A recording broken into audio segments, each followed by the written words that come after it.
Alright, I figured I'd make a quick video on how to do brake pad replacement on a Bendix Air disc brake setup. As you can see, my pads are pretty worn out. They're actually below the wear indicator. Just a heads up, there's actually a machine portion of the caliper and the bracket, and when those two line up, it usually means you need new pads. Just a pretty easy rule of thumb. Doesn't require a ton of tools. Pretty much got them all laid out right here. Got a hammer, my little specialty socket. If you don't have this, you just need a 10mm ratchet, some pliers, and then the kit comes with all new hardware, and then obviously the pads. So you got new brackets, and you have dust covers, new cotter pins, new clevis pins, and the little, it's hard to see, the little shear nut. I'll show you in just a minute. So first things first, you're gonna look for the dust cover, which in this case is on the back side of the caliper.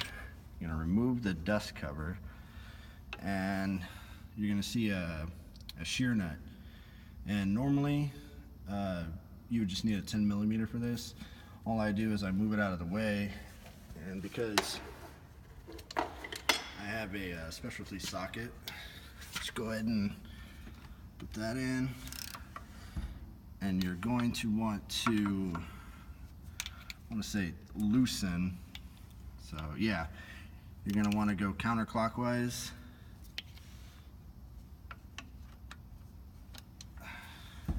It's going to click, and that's completely normal.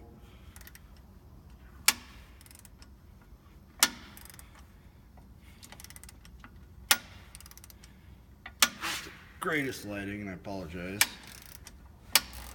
Basically, you're just going to bring it back until these pistons or tappets, whatever you want to call them, are almost flush with the caliper.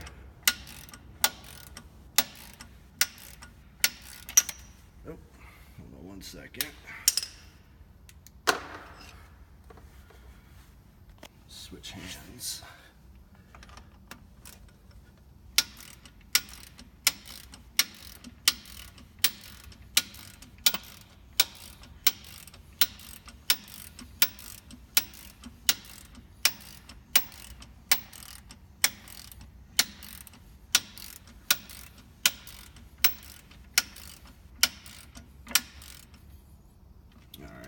Pretty much where I want it to be.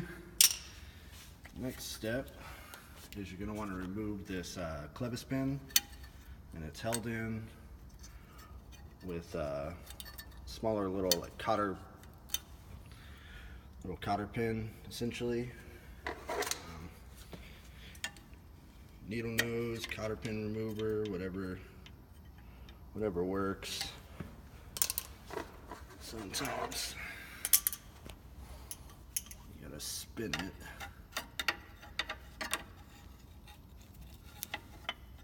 I'm used to doing this one-handed, so bear with me.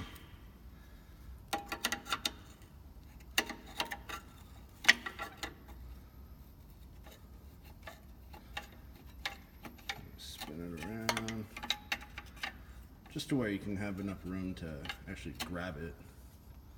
You don't have to do this every time, but you know, most of the time they kind of have it facing inward. Alright, that worked. Grab it like so. And as you can see, it's got a washer as well. And like I said, the new kit comes with everything you need, so you don't have to reuse any of this.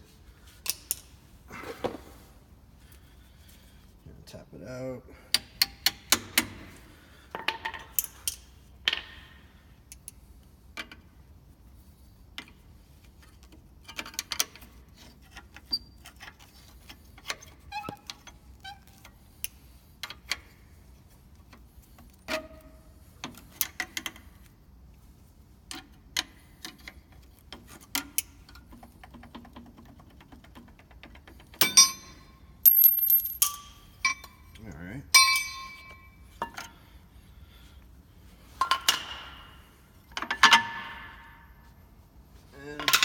before you install the new pad, you just kind of want to make sure that it's free-sliding. Don't really have to worry about this too much where I'm at, but I'm sure, you know, if you go through a lot of snow, maybe if you know, a lot of gravel, these sliders might kind of bind up, but as you can see, it moves easy. So we'll go ahead and stage the new pads. Might actually need 2 hands for this, so bear with me. Try and set it up to where you can still see.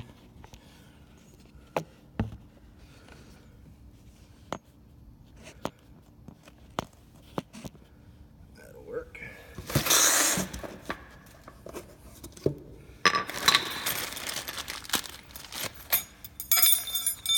So, see, it's got these little notches and 2 little holes in the spring. Kind of line it up. Press down. There's that one.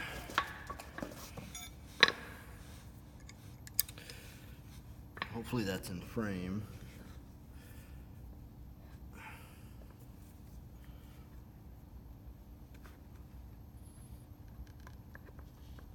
All right.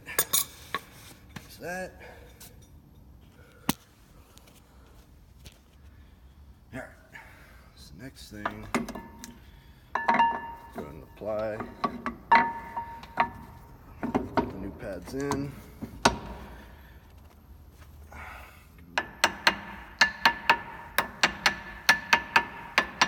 Not too hard. I mean, obviously with 2 hands this would be easier, but I'm trying to work with 1 hand here.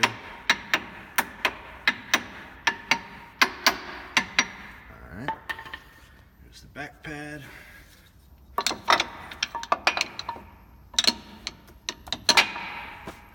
There's that. Now, before you install this, easiest thing to do is go ahead and tighten it up to where hold on, until that piston face is touching the pad. You don't want to, like, you know, over tighten it. Like I said, that little shear nut,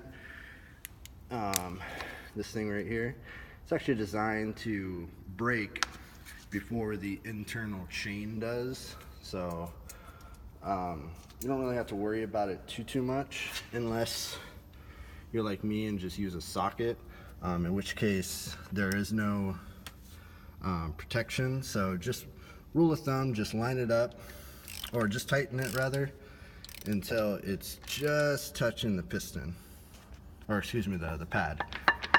As you see, I got a lot of play still. Go ahead and tighten it up a little more. All right, it should be good. A little more. All right. And then you're going to want to back it off 2 clicks. 1, 2. And this one is pretty much complete. You want to reinstall that shear nut for the next guy, and you can reuse the dust cover, or you can use the supplied one. I just reuse it. I mean, maybe in other situations it's dry rotted or worn out or missing, in which case you'll just want to use the new one. And last step is probably going to be impossible one-handed, but I'm going to try. So you're going to line it up with that little hole in the back. And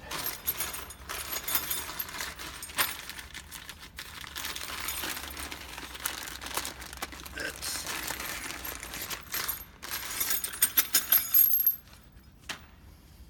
all right, so new clevis, new cotter pin, and new washer. So, let's see.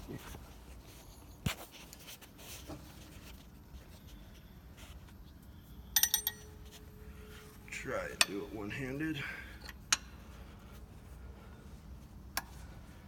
See if I can set you down somewhere.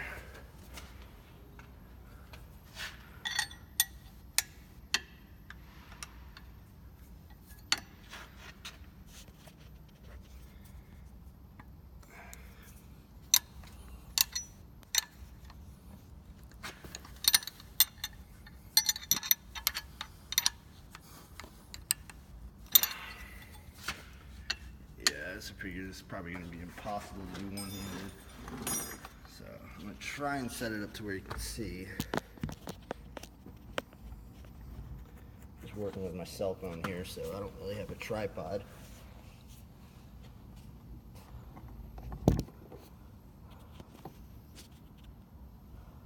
Alright, you can kind of see what I'm doing here. So, push down. That up all the way through. Right. So I went ahead and installed the new clevis pin and put the washer on and the new cotter pin, and that's it for that side. That's pretty much it. I mean, I'm gonna do the same thing. All right, hopefully you can see that. Figured I'd do another angle. Got a little setup so you can kind of see what I'm doing here. But I'm gonna do the driver's side now. Got my pads already staged.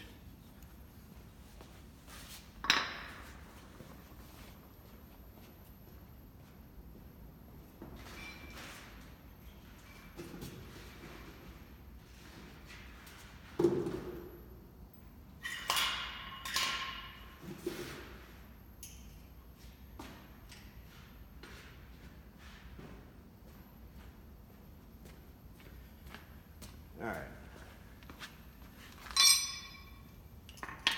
so in this case, the dust cover is going to be on the front side of the caliper.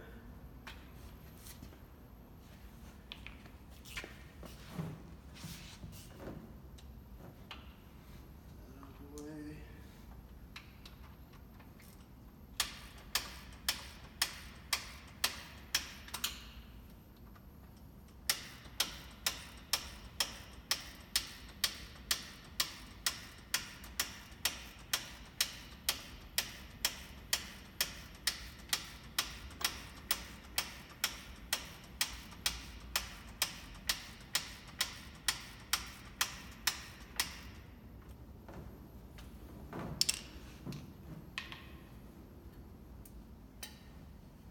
From the factory, it has like this glue, but otherwise, you know, it'll just be the cotter pin holding it in place.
Good there.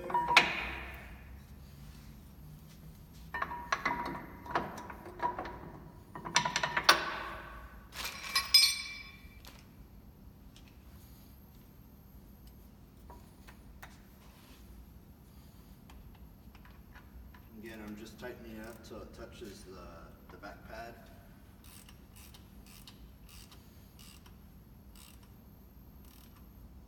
And then back it off 2 clicks. 3 spins.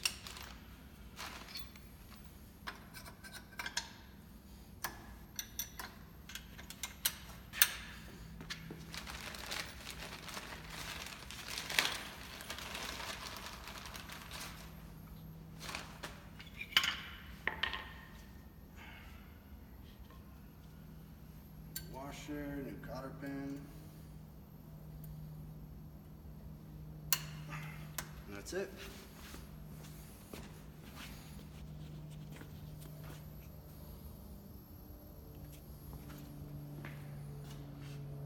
And as you can see, used a hammer, 2 sets of pliers. Pretty much get away with just one. I just use this one because I'm able to kind of get around the clevis pin and turn it. Again, you don't need it, but otherwise you just need a ratchet, 10mm, or this 11-point socket, some needle nose, and basically these 2 things right here are optional. You can get away with just these 2 tools and then a 10mm. That's all you really need. So reinstall the dust cover and the shear nut, and that's it, you're done.